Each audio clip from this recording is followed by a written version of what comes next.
आजच डाउनलोड करा आणि तुमच्या आवडत्या मालिकांचा आनंद लुटा। काय झालंय काकू, टेन्शन मध्ये दिसतेस?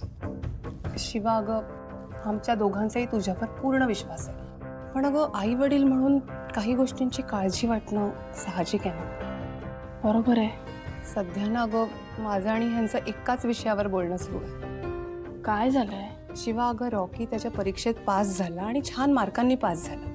आता त्याचा इंटरव्ह्यू आहे आणि तोही तो क्लिअर करेल ही त्याला पूर्ण खात्री आहे। आणि त्यालाच कशाला अगं, आपल्याला पण खात्री आहे।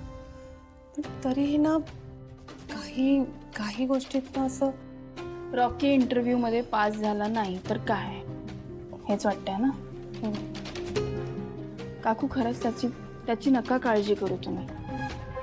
मी रॉकीला लहानपणापासून बघतेय। तो खूप मेहनती मुलगा आहे, हुशार आहे आणि त्याला जसं हवंय, जसं सांगतो ना तेच सगळं तो करतो।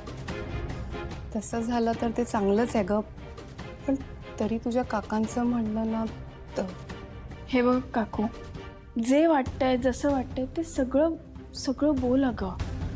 मला कळतंय, म्हणजे तुम्ही असा विचार नका करू की मला काय वाटेल, शिवा काही बोलेल का, तर असं काही नाही आहे। संपदा, रॉकी दोघेही मला सारखे आहेत। शिवा, खरं तर कीर्तीचं बघितलंच ना काय झालंय ते। म्हणजे आम्हाला सुरुवातीला सुहास खूप चांगला वाटत होता ग, आणि आम्ही अगदी त्याला छान पारखूनच जावई केलं होतं, पण बघितलंच ना काय झालं ते। आणि रॉकीच्या पुढे मागेही कोणी नाही आहे। म्हणजे असं म्हणायचं नाही आहे यांना, पण आपली मुलगी द्यायची म्हणजे काळजी वाटतेच ना ग। असं वाटतं की रॉकी संपदाला आयुष्यभर नीट सांभाळू शकेल ना। तुमची काळजी बरोबरच आहे, आणि संपदा मला माझ्या बहिणीसारखी आहे।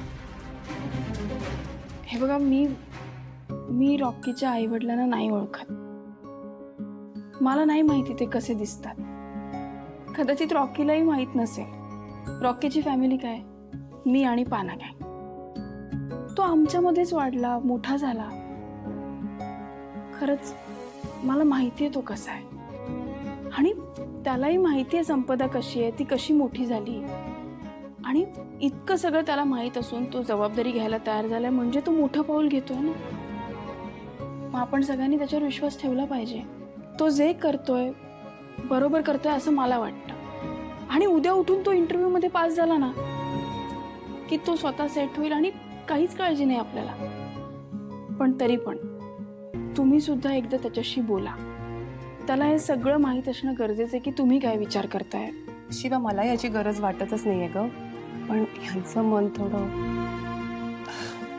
पण थँक्यू शिवा, तुझा इतका विश्वास आहे ना म्हटल्यावर ह्यांची काही हरकत नसेलच। मी बोलते त्यांच्याशी।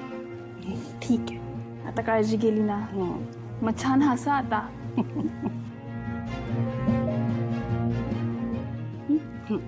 चल, मी येते। ये।